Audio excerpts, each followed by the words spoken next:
በጣም ጸረ ሴት ነው የኖስቲኮቹ መጽሐፍ ቅዱስ።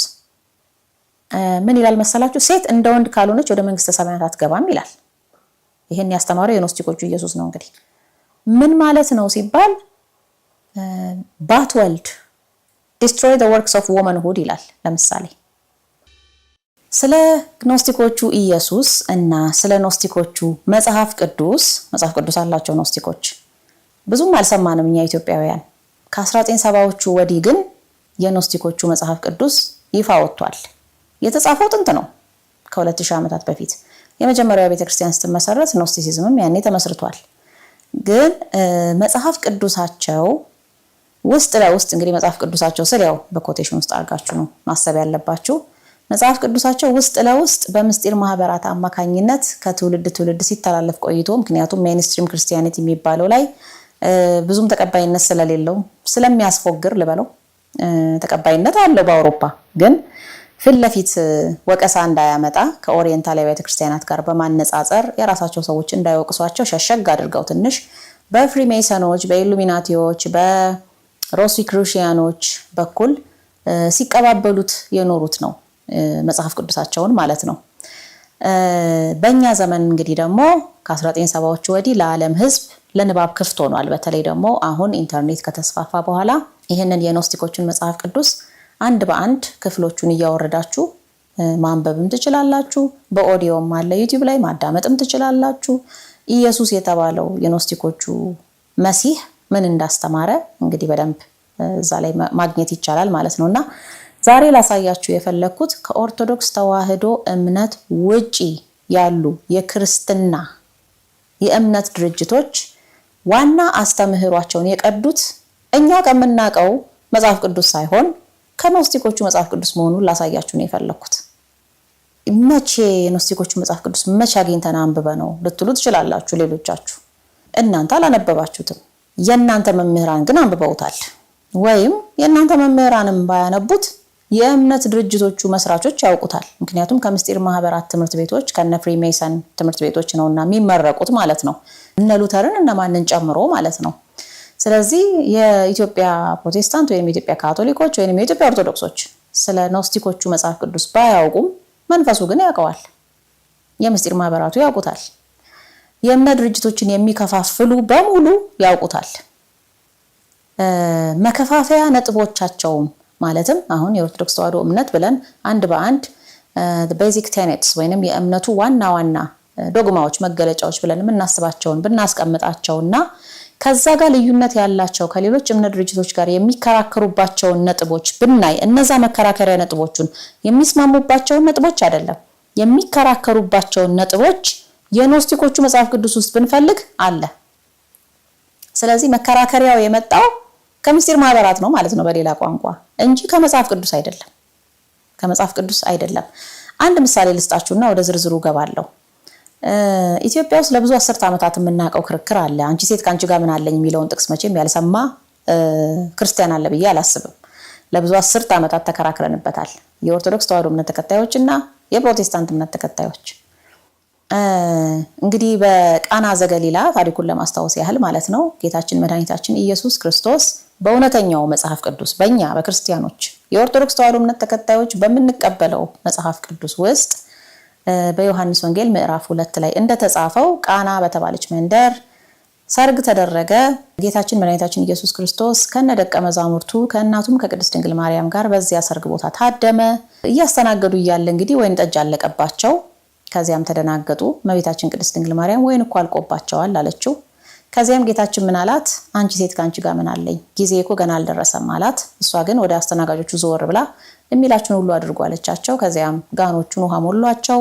ከዚያም ቀዳና ወስዳችሁ ለአሳዳሪው ስጡት አላቸው። ያንን ወይን ቀምሶ እጅግ በጣም አደነቀ። እንዴ ዋናውን ወይን እንዴት እስካሁን አቆየኸው? መጀመሪያ ቆንጆ ወይን ቀርቦ ከዛ መናኛውን ያቀርባል ሰው፣ አንተ ግን እስካሁን ድረስ ጥሩን ወይን አቆይተህ ብሎ ለሙሽራው ተገርሞ ያን እንደተናገረ የሚገልጽበት እንግዲህ ክፍልና ደቀ መዛሙርቱን በሱ እንዳመኑ ይሄም የመጀመሪያው ተአምር እንደሆነ ይሄን የሚገልጽ ክፍል ነው እንግዲህ ዮሐንስ ወንጌል ምዕራፍ 2 ላይ ያለው ማለት ነው። እዚያ ላይ እንግዲህ አንቺ ሴት ካንቺ ጋር ምን አለኝ የምትለው በኦርቶዶክስ እምነት ውስጥ እንዴት ነው የሚተረጎመው? ሁላችንም እንደምናውቀው ማለት ነው የጸብ ንግግር አይደለም፣ የፍቅር ንግግር ነው። አንቺ ሴት የተባለችበት ምክንያት እመቤታችን የመጀመሪያዋ ሔዋን የሷ ምትክ መሆኗን፣ እውነተኛዋ ሔዋን እሷ መሆኗን፣ ሴት የሚለው ደግሞ ከወንድ ተገኝታለችና ሴት ትባል ተብሎ በኦሪት ዘፍጥረት ላይ እንደተነገረላት እሷም ደግሞ አዳምን ያስገኘች ዳግማዊቷ ሔዋን መሆኗን ለማሳየትና ሴቲቱ የተባለችው እሷ መሆኗን ለማሳየት እንደሆነ እንዲሁም ደግሞ በሴትና በወንድ መሃል የተፈጠረውም ቅራኔ ጸብ በሔዋን ምክንያት አዳም ሳተ፣ በዚያ ምክንያት ሞት ወደ ዓለም ገባ እየተባለ የሚነገረውንም ሁሉ ጸብ እንደሻረ፣ ጋብቻን እንደባረከ፣ የአዳምና የሔዋንን ህብረት አንድነት እንደባረከ ለማሳየት እንደሆነ በዚህ መልክ ነው የሚብራራው። እናም ትርጓሜው ከየት ነው የመጣው ማለት ነው? ከኦሪት ዘፍጥረት ነው የመጣው ማለት ነው። እሺ ይሄ እንግዲህ አሁን በኦርቶዶክስ ተዋሕዶ እምነት በኩል ያለው ነው። በፕሮቴስታንት በኩል ያለው እሳ አንቺ ሴት ካንቺ ጋር ምን አለኝ ሲል ጌታችን መድኃኒታችን ኢየሱስ ክርስቶስ ካንቺ ጋር ምን አለኝ ብሏታል እኮ እሷ አታስፈልግም ተብሎ ይተረጎማል። እንደ ማሳነስ፣ እንደ መግፋት፣ እንደ መጥላት፣ የእሷን ምልጃ አልቀበልም እንደማለት፣ ከእሷ ጋር ግንኙነት የለኝም እንደማለት ተደርጎ ይወሰዳል። ጥያቄው እዚህ ጋር ይሄ ትርጓሜ ከየት መጣ ነው? ምንጩ ምንድን ነው? ኦሪት ዘፍጥረት ላይ እንደዛ የሚል ነገር የለም። እና ምንጩ ምንድነው ስንል የኖስቲኮቹ መጽሐፍ ቅዱስ ላይ ያለው ኢየሱስ እንደዛ ብሎ ስለተናገረ ነው። እንግዲህ እውነታው ያ ነው ማለት ነው። ያንን ነው እንግዲህ እንደዚህ አይነት ምሳሌዎችን የተወሰኑ የመራረጥኳቸው አሉ። እሱን ነው ማሳያችሁ ዛሬ ማለት ነው። የፕሮቴስታንቱ ላይ የማተኩረው ለምንድን ነው? ሁላችንም ስለምናውቀው ነው። እንግዲህ ክርክሩ በየፌርማታው፣ በየታክሲው፣ በየምኑ ሲካሄድ ስለኖረ፣ በየቤቱ ሲካሄድ ስለኖረ ሁላችንም እናውቀዋለን። ግን ጠለቅ ወዳሉት ሃይማኖታዊ ክርክሮች ብንገባ ለምሳሌ ቅባት፣ ጸጋ፣ ካራ በነገረ ክርስቶስ ላይ የመለኮትና የስጋ ነገር ላይ የሚነሱ ጥያቄዎች ላይ እነዚህ ዲፐር ቴዎሎጂካል ወይንም ዶግማቲክ የሆኑ ኮንትሮቨርሲዎች ውስጥ ብንገባ አብዛኛው ሰው ላያውቀው ይችላል። የሚስጥረ ስላሴ ላይ የሚነሱ ጥያቄዎች እዛ ውስጥ ብንገባ አብዛኛው ሰው ላይ ይረዳ ይችላል። ለምን እንዲህ አይነት ክርክሮች የሚደረጉት ብዙ ጊዜ በአብነት ትምህርት ቤት በመምህራን መሃል ካህናትን ለማጥመድ የአብነት ተማሪዎችን ለማጥመድ ነው እንጂ በየመንገዱ አይደለም የሚደረጉት እንደዚህ አይነት ክርክሮች። የፕሮቴስታንት ግን ለማሳየት ቀላል የሚሆነው በየመንገዱ ሲካሄዱ ስለኖሩ ነጥቦቹን ባነሳቸው እናንተ ወዲያው ልክ አንቺ ሴት ካንቺ ጋር ምን አለኝ የሚለውን መቼም የማያውቀው የለምና በዚያ መልክ የሚነሱ ነጥቦችን አንድ በአንድ መከራከሪያ ነጥቦችን፣ ምሳሌዎችን እያነሳሁኝ ከኖስቲኮቹ መጽሐፍ ቅዱስ እንዴት እንደተቀዳ አሳያችኋለሁ ማለት ነው። እንግዲህ በትዕግስት እስከመጨረሻው ተከታተሉኝ። በቅድሚያ ይሄ የኖስቲኮቹ መጽሐፍ ቅዱስ የተባለው መቼ ተገኘ፣ ከየት ተገኘ፣ የት ተገኘ፣ ማን ጻፈው የሚለውን እንይ። በ1945 ዓ.ም እንደ አውሮፓውያኑ አቆጣጠር ግብጽ ውስጥ ናግ ሐማዲ በተባለች ቦታ አንድ መሐመድ አልሳማን የተባለ ገበሬ የመቃብር ቦታ ሲቆፍር፣ እንግዲህ የመቃብር ቦታ ለምንድን ነው ሲቆፍር የነበረው የሚለው ራሱ አጠያያቂ ነገር ነው። አንዳንድ ትንሽ ደስ የማይሉ ታሪኮች አሉት በውስጡ፣ ግን እዛ ውስጥ አልገባም። የመቃብር ቦታ ሲቆፍር በአጋጣሚ ጥንታዊ ጽሑፎች እዛ ቦታ ላይ ተቀብረው አገኘ። ምን ውስጥ? አንድ ጃር ውስጥ ወይንም ማሰሮ ውስጥ፣ በደንብ አፉ የተከደነ ማሰሮ ውስጥ ጥቅል ጽሑፎች በፓፒረስ ጥንታዊ ፓፒረስ ላይ ተጽፈው በቆዳ ተለብጠው ተቀምጠው አገኘ እና ያንን ማሰሮ ወደ ቤት ወስዶ እንግዲህ ሲከፍተው እነዚህን ጽሑፎች ሲያገኛቸው ምንድናቸው? ጥንታዊ ቅርስ ሊሆን እንደሚችል ገምቷል። ግን ምንነታቸውን ቫልዩን ብዙም አልተረዳም። ገበሬ ነው መሐመድ አልሳማን። የእሱ እናት ደግሞ ከሱ የበለጠ ምንም የተረዳችው ነገር የለም። ስለዚህ እንደውም የተወሰነውን አንስታ ወደ ማገዶ ከተተችውና የተወሰነው ክፍል እንግዲህ ላይገኝ ጠፋ ማለት ነው በዛው። ከዚያ በኋላ በ1946 ከአንድ ዓመት በኋላ አካባቢው ላይ ያሉ አንዳንድ ምሁራን ስለነዚህ ጥቅሎች ወይንም ጽሑፎች ሰሙና በምን ቋንቋ ነው የተጻፉት? በጥንት የግብጽ ቋንቋ የኮፕቲክ ላንጉዌጅ የቅብጥ ላንጉዌጅ የሚባለው ማለት ነው። በዛ ነው የተጻፉትና ስለዚያ ጉዳይ ስለሰሙ እስቲ ቆይ ብለው ወደ ምርምር ጣቢያ ወስደው ለ4 ዓመታት ያህል ምርምር ሲያደርጉ ቆዩ። ማለት በርካታ ጽሑፎች ናቸው። በውስጣቸው ምንድነው እሱ የተገኘው? እንግዲህ ይሄንን መሐመድ አልሳማን አይደለም ካቴጎራይዝ ያደረገው፣ ግን ለ4 ዓመት ያህል እስከ 1950 በፈረንጆቹ ሲመራመሩ ከቆዩ በኋላ የተረዱት ምንድነው 52 ጽሑፎች ናቸው። ልክኛ አሁን ሐዲስ ኪዳን ላይ 4 ወንጌሎች እንዳሉ 14 የጳውሎስ መልእክታት እንዳሉ ሌሎችም ደግሞ የሐዋርያት መልእክቶች እንዳሉ ቆጥረን እንደምናስረክበው ሁሉ ተመራማሪዎቹም የተረዱት ምንድነው 52 ጽሑፎች ናቸው። ከነዚህ ውስጥ 3ቱ የሄርሜቲካ ጽሑፎች ናቸው። አንዱ የግሪካዊው ፈላስፋ የፕላቶ ጽሑፍ ነው፣ ሪፐብሊክ የሚባለው ጽሑፍ ማለት ነው። የቀሩት 48ቱ ግን ጥንታዊ የኖስቲኮች ጽሑፎች ናቸው እና ታሪካዊነት እንዳላቸው ውስጥ ለውስጥ የምስጢር ማህበራት ሲያፈላልጓቸው የኖሩ እንደሆኑ አንዳንድ ቦታዎችም ላይ በምስጢር ሊኖሩ እንደሚችሉ እንግዲህ ይሄ በውስጥ አዘ ሊታወቅ ይችላልና ተፈላጊነታቸውን ሰሙ። ከዚያም ወሬው መዳረስ ጀመረ። ከረዘም ካሉ ዓመታት በኋላ ከ20 ዓመት በኋላ አንድ ጄምስ ሮቢንሰን የሚባል አሜሪካዊ የሪሊጅን ወይንም የነገረ መለኮት የሃይማኖት ፕሮፌሰር ማለት ነው ከካሊፎርኒያ ከክሌርሞንት ዩኒቨርሲቲ ወደ ግብጽ ይሄድና መሐመድ አልሳማንን አፈላልጎ ጽሁፎቹ እንዴት እንዳገኛቸው እዛ ቦታ ላይ ለምን ይቆፍር እንደነበረ በተገኘበት ጊዜ የነበሩ ሁኔታዎችን አስመልክቶ እዛ ቦታ ላይ የነበሩ ሌሎችን ወንድሙም አብሮ ነበረ 1-6 ሰዎች አብረውት ነበሩና ስለተገኘበት ሁኔታ በጠቅላላ ቃለ መጠይቅ አደረገለት።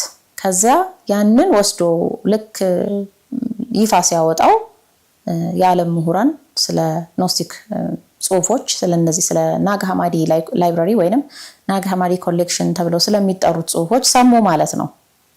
ከዚያም አንዳንድ ግብጽ ውስጥ ይኖሩ የነበሩ ነጋዴዎችና ደላሎች ጽሁፎቹን ፓሪስ እና ኒውዮርክ የሚገኙ የምርምር ጣቢያዎች ለሚገኙ ተመራማሪዎች ሊሸጡ ሲያስማሙ በመሃል አንድ ሰው ሹልክ አረገና ጽሁፎቹን ዙሪክ ስዊዘርላንድ ውስጥ ካርል ያንግ የተባለው በሳይኮሎጂ ወይንም በስነ ልቦና ባለሙያነቱ በጣም የሚታወቀው ምሁር ጋር ወደሱ ላካቸው ማለት ነው።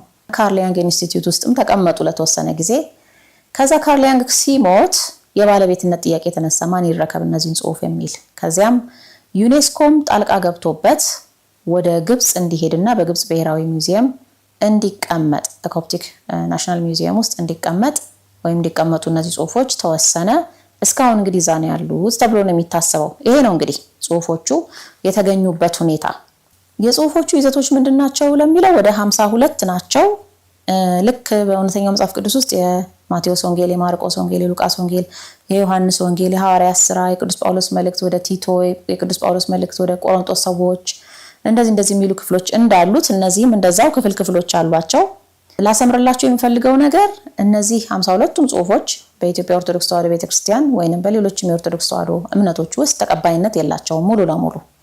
ነገር ግን በውስጥ ተሰግስገው ባሉ የቅባት፣ የካራ፣ የሶስት ልደት ወይም ደግሞ የኮከብ ቆጠራና የጥንቆላ ነገር ውስጥም ባሉ ሰዎች ዘንድ በእነሱ ዘንድ ግን ተቀባይነት አላቸው። ከዚያ ውጪ በሌሎች እምነቶች ዲኖሚኔሽንስ ተብለው የሚጠሩ እንግዲህ በጥቅሉ የካቶሊክ፣ የፕሮቴስታንት ወይም ደግሞ ሌላ ሜቶዲስት፣ ባፕቲስት ወዘተ ዩኒታሪያን እንደዚህ ቸርች እንደዛ ቸርች የሚባሉት በጠቅላላ ትንሽ ከኖስቲሲዝም እየወሰዱ ዋና አስተምህሯቸው ውስጥ ያስገቡት ነገር አለ። ከኦርቶዶክስ ተዋሕዶ የሚለያቸው እንግዲህ ይሄ ነው። በስውር ማንንም ጠንቋይ ሊያምንበት ይችላል። በግልጽ በዶክትሪናቸው ውስጥ ግን የኦርቶዶክስ ተዋሕዶ እምነት ብቻ ናት የኖስቲሲዝምን አስተሳሰብ ያልቀላቀለችው። ሌሎቹ በሙሉ ዋና ፊት ያለው አስተምህሯቸው ውስጥ ኖስቲሲዝምን ቀላቅለውበታል። የእስልምና እምነትም ውስጥ ሰፋ ባለ ሁኔታ የኖስቲሲዝም አስተሳሰብ ገብቷል። በተወሰነ መልኩ አንዳንድ መረጃዎች በዚህ ዙሪያ ቁጥር 26 ቪዲዮ ላይ ታገኛላችሁ። ግን ያን ዛሬ አልደግምላችሁ። እነዛን የተወሰኑትን ጥቅሶች ነው ማሳያችሁ። የተወሰኑትን ዝርዝራቸውን ላንብብላችሁ ምን መጽሐፍት እንዳሉ በተለይ ከመጽሐፍ ቅዱስ ርዕሶች ጋር የሚመሳሰሉ አወዛጋቢ የሆኑትን ላንብብላችሁ። በአማርኛም ተርጉሜያቸዋለሁ ርዕሶቹን። The Acts of Peter and the 12 Apostles የሚል አለ። ለምሳሌ የኖስቲኮቹ መጽሐፍ ቅዱስ ላይ የጴጥሮስና የ12ቱ ሐዋርያት ሥራ ማለት ነው። የሐዋርያት ሥራ ከሚለው ጋር ይመሳሰላል አይደል? አውቀው ነው እንደዚህ አይነት ርዕሶች የሚሰጧቸው። The Apocalypse or Revelation of Adam የአዳም ራእይ። The First Apocalypse or Revelation of James የመጀመሪያው የያዕቆብ ራእይ። እንግዲህ እውነተኛው መጽሐፍ ቅዱስ ላይ የዮሐንስ ራእይ የሚል ነው ያለው። ኖስቲኮቹ ጋር ግን የመጀመሪያው የያዕቆብ ራእይ፣ ሁለተኛው የያዕቆብ ራእይ፣ የጳውሎስ ራእይ፣ የጴጥሮስ ራእይ የሚሉ ክፍሎች ሁሉ አሉ። አወዛገቢያ ማለት ነው። The Apocryphon or Secret Book of James የሚል አለ። የያዕቆብ የምስጢር መጽሐፍ፣ የዮሐንስ የምስጢር መጽሐፍ።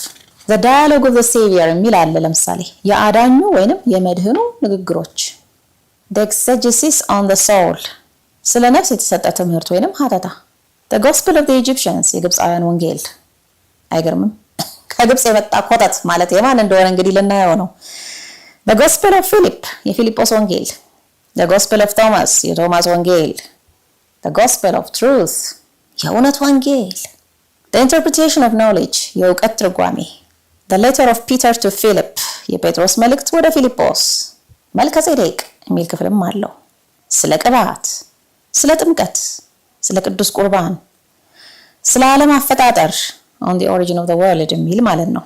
the paraphrase of shame የሴም ትምህርት the prayer of the apostle Paul የሐዋርያው ጳውሎስ ጸሎት the prayer of thanksgiving የምስጋና ጸሎት the Sophia of Jesus Christ የኢየሱስ ክርስቶስ ጥበብ ወይንም ሶፊያ the testimony of truth የእውነት ምስክርነት the treatise on the resurrection በትንሣኤ ላይ የተሰጠ ሀተታ እና የመሳሰሉት ክፍሎች አሉት። እንግዲህ እነዚህ ሁሉ ጽሑፎች እንግዲህ በጥንቷ ቤተክርስቲያን በሐዋርያትም በሊቃውንትም በአርድእትም በመነኮሳትም በሰማዕታትም እጅግ በጥብቅ የተወገዙ ጽሑፎች ናቸው።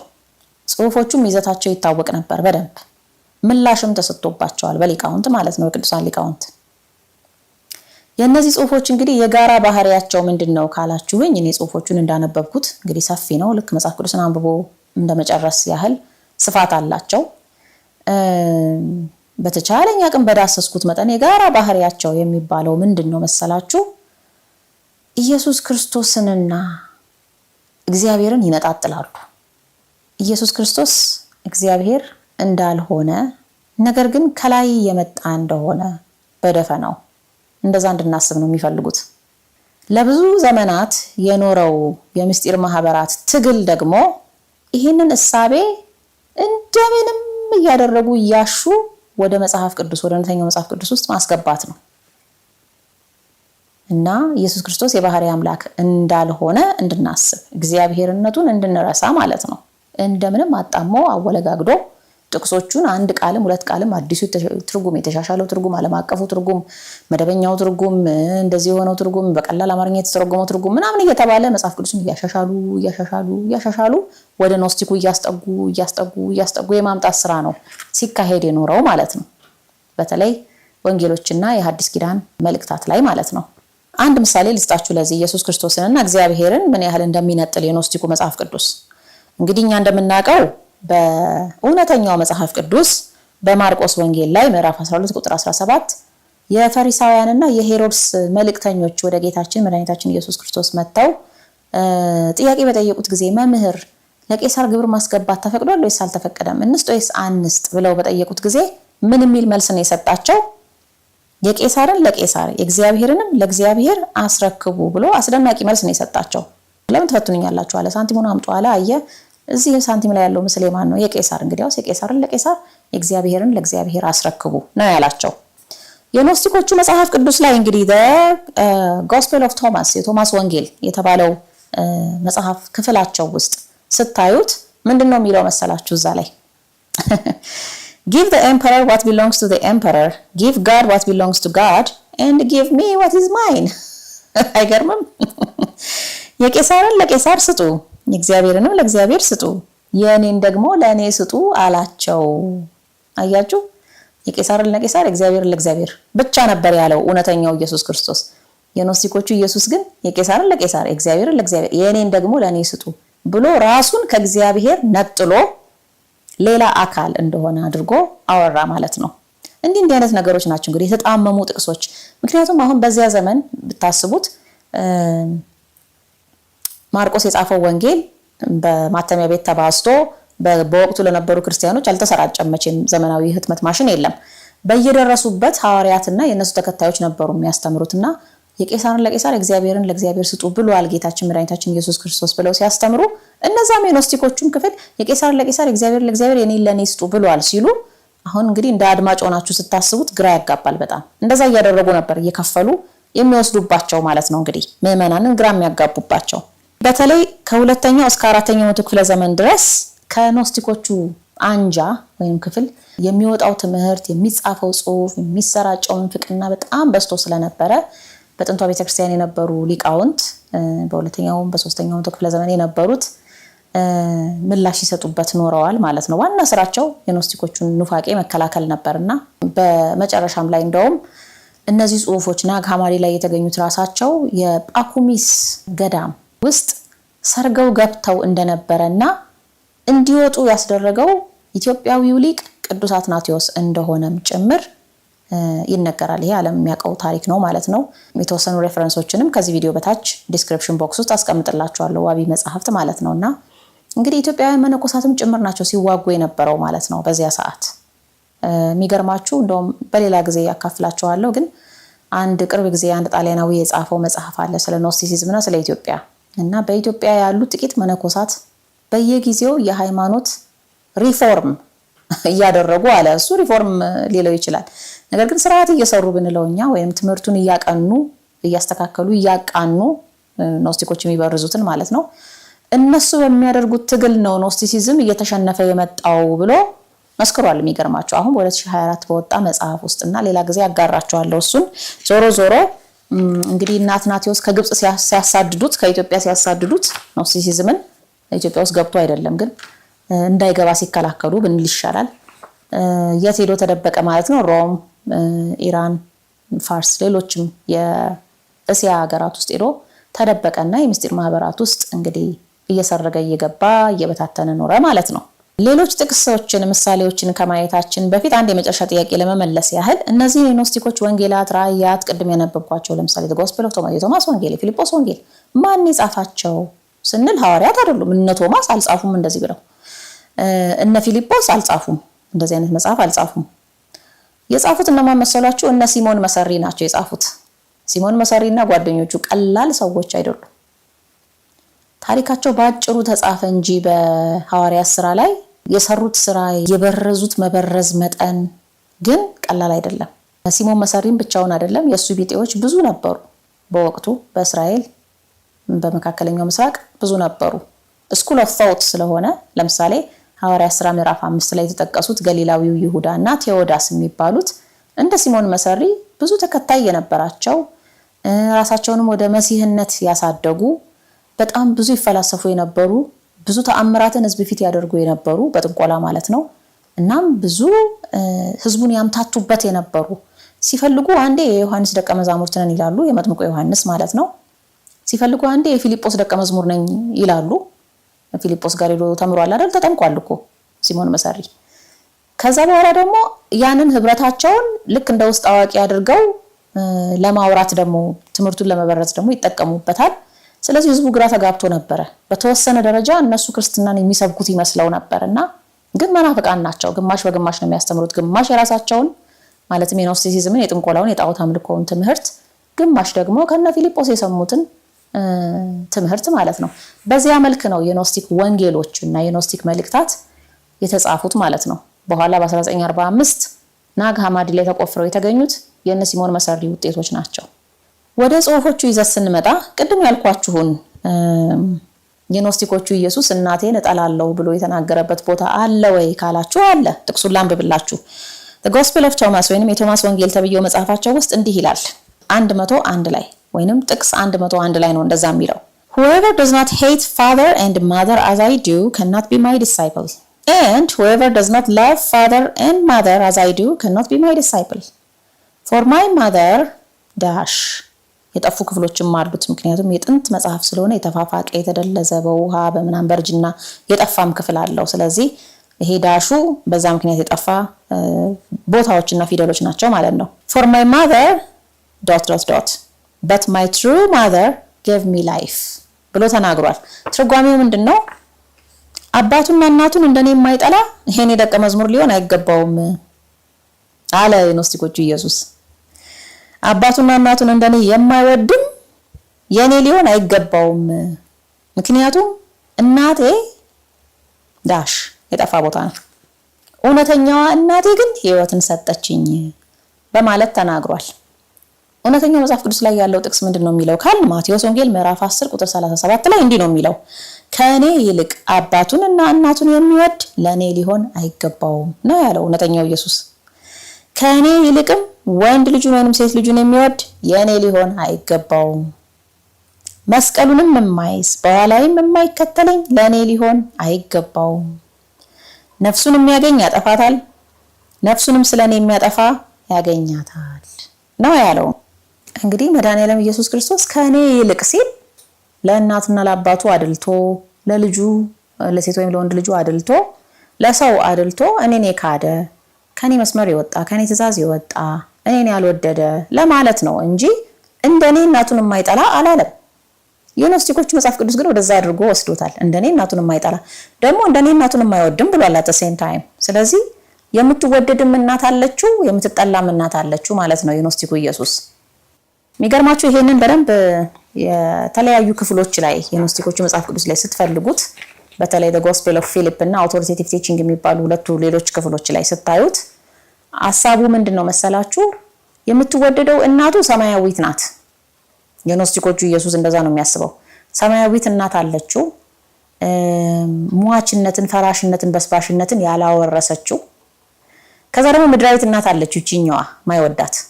እሷ ደግሞ ሞትን ነው የሰጠችው። ምክንያቱም የሥጋ ባህሪን ያወረሰችው። ያ የሥጋ ባህሪ ደግሞ በፍጹም ከኃጢአት ሊነጻ አይችልም። ጥንታ አብሶ አለበት። ስለዚህ ምድራዊቷ እናቴ ፈራሽ በስባሽ ሥጋን የሰጠችኝ ሊል ነው የፈለገው እና እሷን አልወዳትም። ሰማያዊቷ እናቴ ግን መንፈስ ቅዱስ ናት ብሎ መንፈስ ቅዱስ ደግሞ ሴት ናት። እንደዚህ ነው የሚያስተምረው ሎቱ ስብሐት። እንግዲህ እንደዚህ የሚባል ትምህርት በክርስትና ውስጥ የለም። በሚስጥረ ሥላሴ ውስጥ እንዲህ አይነት ነገር የለም። ግን ይሄ ነው በኖስቲኮቹ መጽሐፍ ቅዱስ ላይ ያለው። ስለዚህ የኖስቲኮቹ ኢየሱስ እናቱን ይጠላል እና አንቺ ሴት ካንቺ ጋር ምን አለኝ ሲል ስለሚጠላት ነው የሚለው ትርጓሜ የሚመጣው ኮንሺየስሊ የፕሮቴስታንት እምነት ተከታዮች የሚያነቡት መጽሐፍ ቅዱስን ቢሆንም ሰብኮንሺየስሊ ግን መንፈሱን የሚያመጣላቸው ትርጓሜ ከኖስቲኮቹ መጽሐፍ ቅዱስ ላይ ነው። ይሄ በጣም ከባድ ችግር ነው። እስከዛሬ ድረስም ደግሞ በዚህ ደረጃ የሚተወራም አይመስለኝም። ስለ ኖስቲኮች መጽሐፍ ቅዱስ ማንም ሲያወራ የሰማሁት የለም። ግን እንግዲህ 2000 ዓመት ሙሉ ሲቀልድብን ኖሯል ማለት ነው የኖስቲኮቹ ኢየሱስ። ሌሎች ምሳሌዎችን ጨምረን እንይ። እንግዲህ ከግብጽ የመጣ ኮተት የሚባለውን እዚህ ጋር በደንብ እያሰባችሁት ሂዱ። የናግ ሐማዲ ኮተት የማን ነው እንግዲህ? ኦርቶዶክስ ተዋህዶ ወይስ ሌሎች?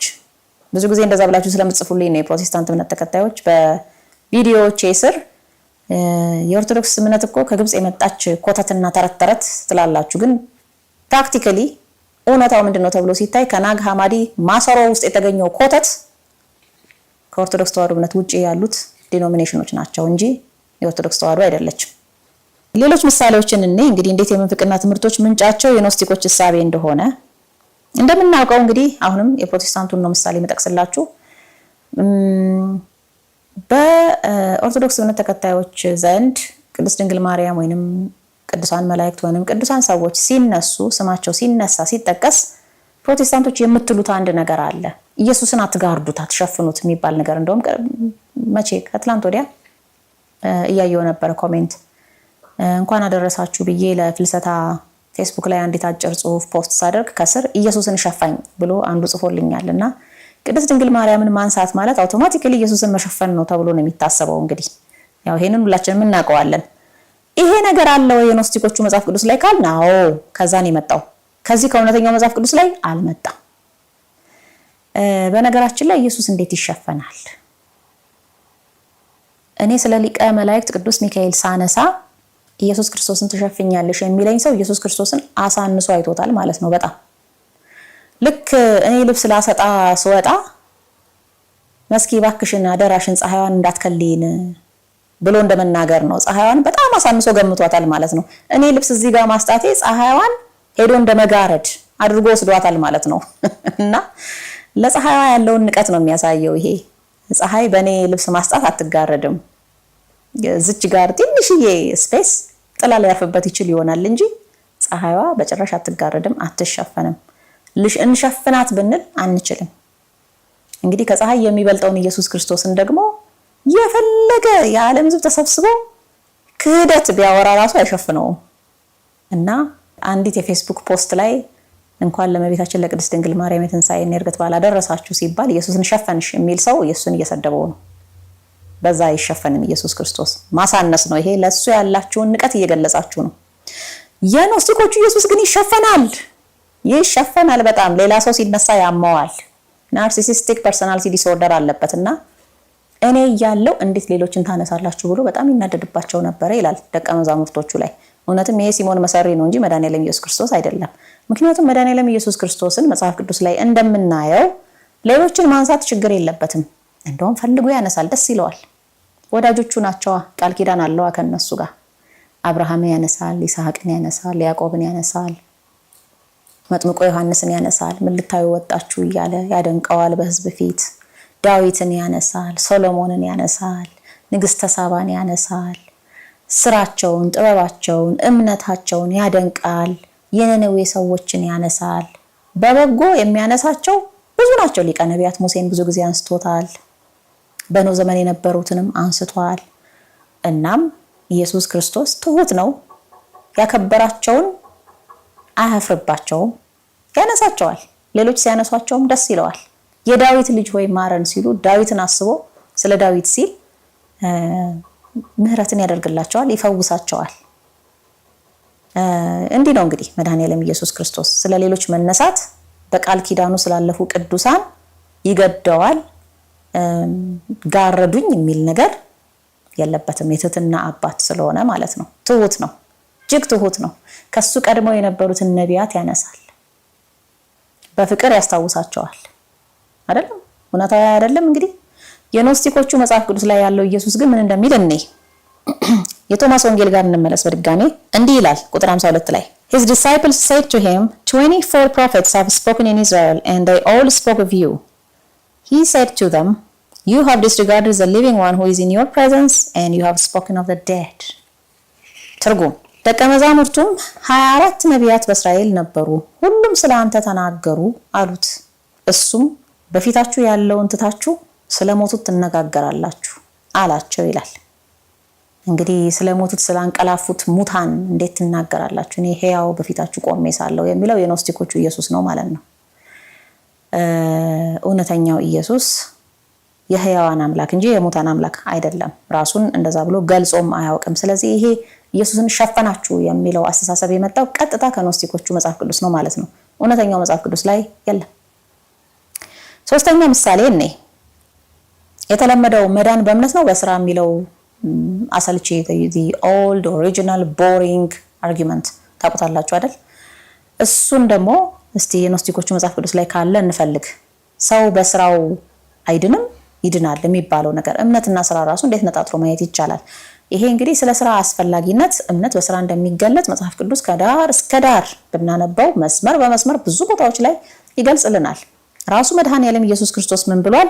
እነሆ በቶሎ እመጣለሁ፣ ዋጋዬ በእኔ ዘንድ አለ፣ ለእያንዳንዱም እንደ ስራው መጠን ከፍለዋለሁ ብሎ በዮሐንስ ራእይ ምዕራፍ 22 ቁጥር 12 ላይ ተናግሯል። እንዲሁም ደግሞ በወንጌሎቹም ላይ ፍሬ ማፍራት እንደሚገባ፣ መክሊትን ማትረፍ እንደሚገባ 30፣ 60፣ 100 ፍሬ ያፈራ በመክሊቱ ደግሞ 1 የነበረውን 2 ማድረግ እንደሚገባ፣ 2 የነበረውን 4 ማድረግ እንደሚገባ፣ 5 የነበረውን 10 ማድረግ እንደሚገባ ስለ ስራ አስፈላጊነት በተለያየ መልክ ነግሮናል። ያመን ነው የሚገለጸው በስራችን እንደሆነ እሱም ሐዋርያትም አስተምረውናል። የኖስቲኮቹ ኢየሱስ ግን እንደዛ አያምንም። ምን እንደሚል እንስማው።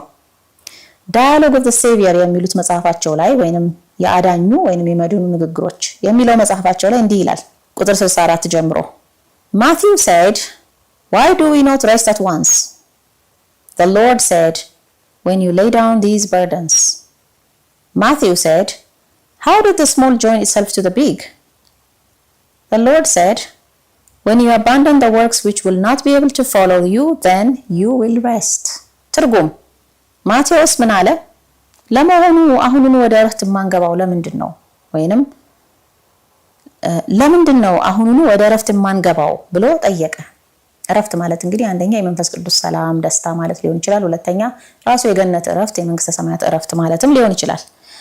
ጌታም ምን አለው? ሸክማችሁን ስታራግፉ ትገባላችሁ አለው። ማቴዎስም ምን አለ? ታናሹ ወደ ታላቁ እንዴት መግባት ይችላል አለው። ጌታም ተከትለዋችሁ ሊሄዱ የማይችሉ ስራዎችን ስትተዉ ወደ እረፍት ትገባላችሁ አለው።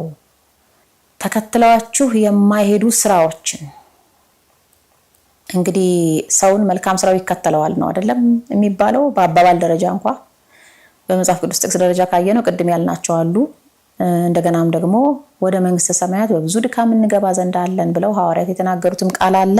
ምዕራፍ 14 ቁጥር 21 ላይ የሐዋርያት ስራ ማለት ነው። በብዙ ድካም፣ ያ ድካም ማለት እንግዲህ በጎ ስራ ነው።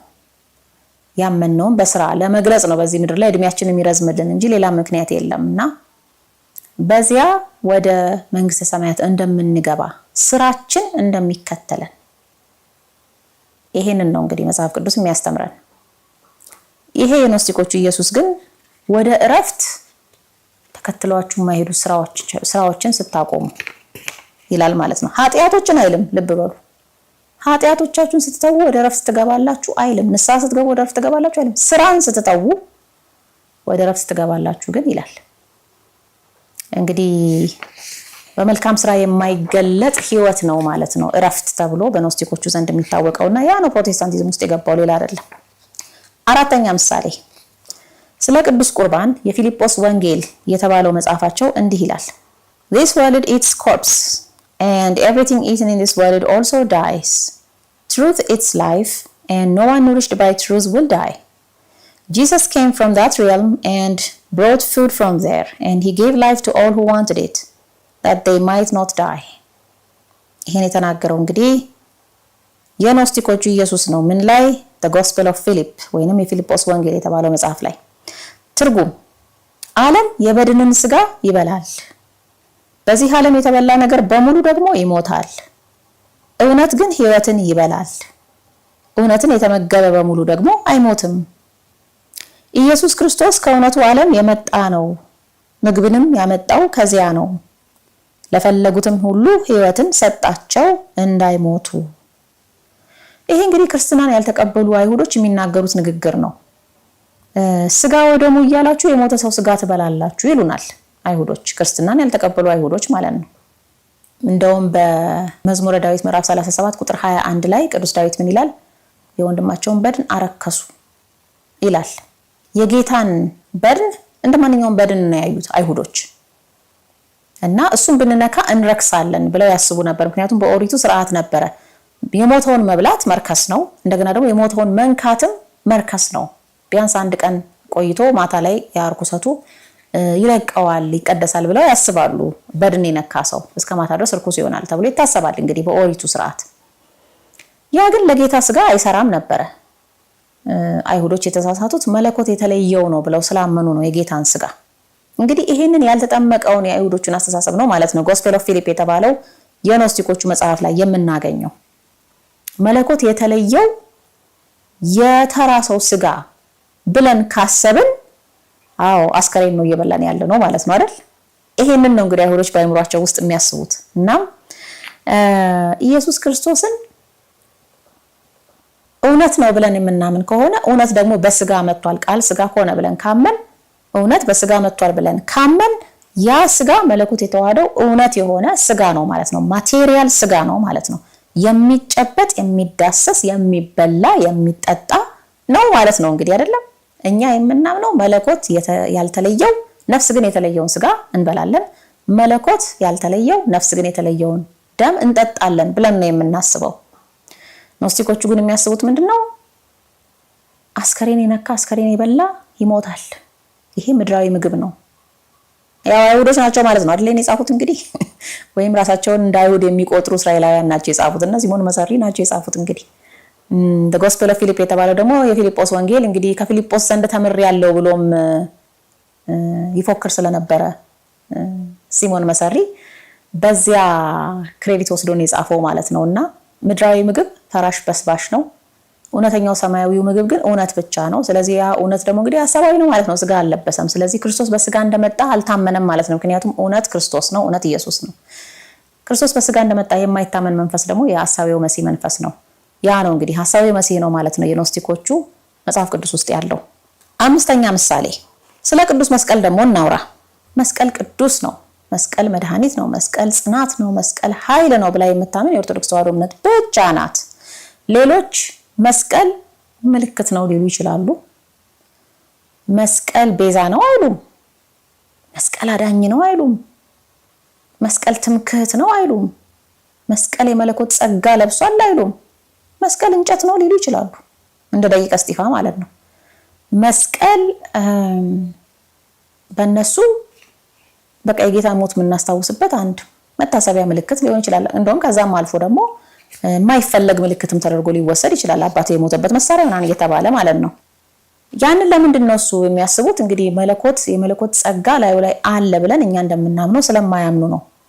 ኢየሱስ ክርስቶስ መለኮታዊ ስጋ ካለው መለኮታዊ ደም ከሆነ ያፈሰሰው የመለኮት ጸጋ በዛ መስቀል ላይ አድሯልና ቅዱስ ነው ብለን እናምናለን። እንደ ምልክትም ቅዱስ ነው። ራሱ ደግሞ ስጋው ደግሞ የፈሰሰበትም ስጋው የተቆረሰበት ደግሞ የፈሰሰበት መስቀልም ደግሞ ቅዱስ ነው። ኃይለ መለኮት ላዩ ላይ አለ ብለን እናምናለን። ሌሎች ቤተ እምነቶች ይሄን አያምኑ። ለምን ሲባል የኖስቲኩ መጽሐፍ ቅዱስ መስቀልን መለኮት የተለየው የመለኮት ጸጋ የመለኮት ኃይል የተለየው አድርጎ ስለሚገልጸው ማለት ነው። እንግዲህ ከኖስቲሲዝም ነው ይሄን ያመጡት እንጂ ከመጽሐፍ ቅዱስ አይደለም። ምን ይላል የፊልጶስ ወንጌል? My God, why Lord have you forsaken me? He spoke these words on the cross for he had left that place. ትርጉም አምላኬ አምላኬ ስለምን ተውከኝ አለ። ይህን የተናገረው በመስቀል ላይ ሳለ ነው። ምክንያቱም ያንን ስፍራ ለቆ ሄዷልና። ለቆ የሄደው ማን ነው? መለኮት አምላክ። መስቀሉ ላይ የቀረው ማን ነው? ሩቅ ብእሲ ወይም ተራ ሰው፣ መለኮት የተለየው ስጋ። ሎቱ ስብሐት ጌታችን መድኃኒታችን ኢየሱስ ክርስቶስን አምላክ አይደለም ለማለት ነው። ይሄ ሁሉ እንግዲህ ያንን ስፍራ ማለት ደግሞ እግሮቹ የቆሙበት ስፍራ የተባለው መስቀሉ ነው። መስቀሉን ለቆ ሄዷል፣ ትቶት ሄዷል መለኮት ለማለት ነው። ስለዚህ መስቀሉ እንጨት ብቻውን ቀረ ማለት ነው። ስለዚህ መስቀል እንጨት ነው የሚሉ ሁሉ ኖስቲኮች ናቸው ማለት ነው በሌላ ቋንቋ። 4 ነጥብ። 6ኛ ሰውን ከእግዚአብሔር ስለሚለየው ነገር ስናስብ እንግዲህ ሰውን ከእግዚአብሔር የሚለየው ምንድነው ሲባል ኃጢአት ነው። ሌላ ምንም ነገር የለም። በሰውና በእግዚአብሔር መካከል ያለው ግድግዳ ማለት የኃጢአት ግድግዳ ነው፣ የክህደት ግድግዳ ነው እና ያንን ሊያፈርስልን ክርስቶስ ተሰቀለ፣ ደሙን አፍሶ የዕዳ ደብዳቤያችንን ቀዶ በወርቅ ደሙ ተቤዥቶን ዕዳችንን ከፍሎልን የኃጢአት ስርየትን ሰጠን። እንዲሁም ደግሞ ኃጢአት ደግመን ብንሰራ ንስሐ ገብተን ስጋው ደግሞ ተቀብለን የምንነጻበትን መንገድ አዘጋጀልን። የክርስትና ማዕከላዊ አስተምህሮ እንግዲህ ከዚህ ጋር የተያያዘ ነው። በኖስቲኮቹ እሳቤ ግን ሰውን ከእግዚአብሔር የሚለየው አንድ ዋነኛ ነገር ምንድነው መሰላችሁ? መጠጥ ነው። መጠጣት። ይሄ በጣም ኦቨር ሲምፕሊፋይድ የሆነ አስተሳሰብ ነው ስለ ሰውና ስለ እግዚአብሔር ልዩነት አይደል? ሰውና እግዚአብሔርን የሚለየው መሃል ላይ ምንድነው ሲባል በኦርቶዶክስ ተዋሕዶ እምነት ውስጥ የኃጢአት ስር የተባሉት 3 ናቸው። ማለትም ብዙ ኃጢአቶችን ሊፈጥሩ የሚችሉ ኢንክሉዲንግ መጠጣትን፣ ያለ መጠን መጠጣትንና መስከርን፣ ሌላውንም ዝሙትንም፣ ስድብንም፣ መጨቃጨቅንም፣ ክርክርንም፣ አድመኝነትንም፣ ቅናትንም፣ ቂምንም፣ በቀልንም፣ ቁጣንም የመሳሰሉትን ሊፈጥሩ የሚችሉ ነገሮች 3 ናቸው። ትዕቢት፣ ስስትና አፍቅሮተ ነዋይ። እነዚህን 3ቱን ድል ለመንሳት ነው ጌታችን መድኃኒታችን ኢየሱስ ክርስቶስ በቆሮንቶስ በረሃ 40 ቀንና 40 ሌሊት የጾመው። እናም እንግዲህ አንድ ሰው ትዕቢት ካለበት ከእግዚአብሔር ለመለየት በጣም እድሉ ሰፊ ነው ማለት ነው። ምክንያቱም ኃጢአትን ሳያቋርጥ የሚሰራበትን ከባድ የሆነውን የስህተት ጎዳና ይዞታል ማለት ነው። ምክንያቱም ትዕቢት ነው ሰይጣንን የጣለው። አምላክነትን መመኘት ትዕቢት ስለሆነ አዳምና ሔዋንን የጣላቸው እሱ ራሱ ነው። ስስት ነው የጣላቸው። አፍቅሮተ ነዋይ ደግሞ ገንዘብ መውደድ የክፋት ሁሉ ስር ነው ተብሎ በሐዋርያው ጭምር የተነገረን ስለሆነ የክፋት ሁሉ ስር፣ የኃጢአት ሁሉ ስርና ምክንያት ሊሆን የሚችል ነገር ነው እንግዲህ። እና ከኃጢአትም እንግዲህ ስር ያላቸው ከባባድ ነገሮች አሉ ማለት ነው። ኖስቲኮች ግን ሰውን ከአምላክነቱ ወይም ደግሞ ከመለኮታዊ ክፋይነቱ ነፍስን ከመለኮት ከእግዚአብሔር ፕሌሮማ ከሚሉት እግዚአብሔርም አይደለም ፕሌሮማ ከሚሉት ኢንፋይናይት ፋዘር ከሚሉት መለኮት እንደመጣች ነፍስ የሚያስረሳት እና በሰውና በእግዚአብሔር መካከል የሚቆመው ግድግዳ ብለው የሚያስቡት መጠጥን ነው። እና መጠጥ ብቻ በቃ መጠጥ ላይ ነው የሚያተኩሩት፣ ሌላ ኃጢአት ላይ አያተኩሩም። የሚገርማችሁ ሰው እንደውም የወደቀው ዕፀ በለስ በመብላት ነው ብለውም አያምኑም ኖስቲኮች። በጣም ብዙ ቦታ ላይ ኖስቲኮቹ መጽሐፍ ቅዱስ ላይ የተጻፈው ምንድነው? ሞት ወደ ዓለም የገባው ሔዋን ከአዳም ጎን ስትወጣ ነው ብለው ነው የሚያስቡት። ሔዋን ከአዳም ጎን በመውጣቷ መዋለድ መጣ፣ በመዋለድ ምክንያት ሞት መጣ። እንደዚህ ነው የሚያምኑት እንጂ ዕፀ በለስን ስለበሉ የሚለው እሱን አይቃወሙም። በዚያ ምክንያት ሞት መጣ ብለውም አያምኑ። ስለዚህ በኃጢአት መኖርም ራሱ አያምኑ። ብቸኛ የሚያምኑት እነሱ መጠጥ ከእግዚአብሔር እንደሚለይ ብቻ ነው፣ ወይንም ከፕሌሮማ እንደሚለይ። ኦቶሪቴቲቭ ቲቺንግ የተባለው መጽሐፋቸው ላይ እንዲህ ይላል: That one then will fall into drinking much wine in debauchery, for wine is a debaucher. Therefore she does not remember her brothers and her father, for pleasure and sweet profits deceive her. ምን ማለት ነው? እንዲህ አይነት ሰው ማለትም ምድራዊ ሰው፣ ከእግዚአብሔር መንግስት በውጪ የተጣለ ሰው፣ አውትሳይደር የሚሉት ሰው ማለት ነው። ብዙ መጠጥን ያለ ልክ ወደ መጠጣት ይገባል። ምክንያቱም መጠጥ ሴሰኛ ያደርጋል። ስለዚህም የሱ ነፍስ፣ የሰውየው ነፍስ አባቷና ወንድሞቿን በሰማያዊ ቦታ ያሉ ቅዱሳን ነፍሶችን አታስታውስም። ምክንያቱም ምድራዊ ተድላና ደስታ ያታልላታል ብለው ያስባሉ። አውቶሪቴቲቭ ቲቺንግ የሚለው የኖስቲኮቹ የመጽሐፍ ቅዱሳቸው ክፍል ነው እንግዲህ ይሄን የሚለው። ሰው ከእግዚአብሔር መንግስት ለመውጣቱ ምልክት መጠጥ መጠጣቱ አይደለም። እንግዲህ ቅድም እንዳልኳችሁ እናስብበት በጣም ካል ትልቁ ምልክት ትዕቢት ነው። ከእግዚአብሔር መንግስት እየወጣ ለመሆኑ ማለት ነው። ስስት ነው፣ አፍቅሮተ ነዋይ ነው። የኃጢአት ስሮች እነዚህ ናቸው። ሌሎች በሙሉ ከዚህ ይከተላሉ። ብዙ አይነት ኃጢአቶች ኖረው ሳለ አንዷ ነገር ላይ ብቻ ማተኮር ትርጉም አይሰጥም። እናም አሁን እንግዲህ ይሄ የት ዘልቆ ገብቷል? የፕሮቴስታንት እምነት ውስጥ በደንብ ዘልቆ ገብቷል። አንድ ሰው ወደ እግዚአብሔር መንግስት ለመቀላቀሉ ምልክት አድርገው የሚወስዱት ብዙዎቹ መጠጥ መጠጣት ማቆምን ነው። መቅመስ ራሱ ማቆምን እንደ በእግዚአብሔር መንግስት ውስጥ እንደመታቀፍ አድርገው እንዲወስዱት። ይሄ ደግሞ በእስልምና እምነትም ውስጥ አለ መሰለኝ። ምን ያህል በጣም ስትሪክትሊ ኦብዘርቭ እንደሚደረግ ባላውቅም በእስልምና እምነትም ውስጥ ተመሳሳይ ነገር ነው ያለው። ተመሳሳይ አቋም ስለመጠጥ አለና መጠጥ ባለመጠጣቴ ብቻ የእግዚአብሔር መንግስት ኢንሳይደር ነኝ ወይንም ከእግዚአብሔር መንግስት ውስጥ እንደገባሁኝ ማረጋገጫ ይሆነኛል ብሎ ማሰብ በጣም ሞኝነት ነው። ምክንያቱም እንግዲህ አብዝቶ መጠጣት ወይንም መስከር ከሆነ እንግዲህ ለክርስቲያን የሚከለከለው አንዱ፣ ሌሎቹንም አብረን ማየት አለብን። አብዝቶ መብላትም ይከለከላል፣ አብዝቶ መተኛትም ይከለከላል።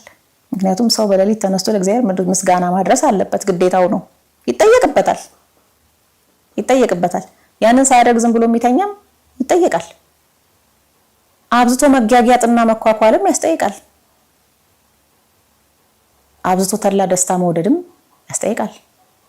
አብዝቶ ስለዚህ ዓለም ስጋዊ ነገር ማሰብም ያስጠይቃል። አብዝቶ መጨነቅም ያስጠይቃል። የእምነት ማነስ ምልክት ስለሆነ እነዚህ ሁሉ ነገሮች ለሰይጣን ፈተና አጋልጠው የሚሰጡን ናቸው እና መጠጥ ላይ ብቻውን ትኩረት ማድረግ አንችልም። ለምንድን ነው ስኖስቲኮች መጠጥ ላይ ብቻ ትኩረት ያደርጉ የነበረው? ስትሪክት የነበሩት መጠጥ ላይ ነው። ሌላ ነገር ላይ they don't care። እንደውም አንድ የሆነ ክፍልም አለ መጽሐፋቸው ላይ ሰዶም እና ገሞራ እኮ ያለ ኃጢአታቸው ነው የተቀጡት ብለው የተከራከሩበት ክፍል ሁሉ አለ። እዛ ድረስ ይሄዳሉ ብዙ ኃጢአቶችን በመፍቀድ ደረጃ። መጠጥ ላይ ግን ማንነታችሁን ያስረሳችኋል፣ ከመለኮት ይነጥላችኋል ብለው በጣም ያጠነክራሉ። መጠጥን ለምንድን ነው እሱ የተጠየፉት መሰላችሁ? መጠጥ በተፈጥሮ የሰውን ስጋዊ ፍላጎት ያነሳሳል፣ ለሩካቤ ያለውን ፍላጎት ያነሳሳል ብለው ያስቡ ነበረ።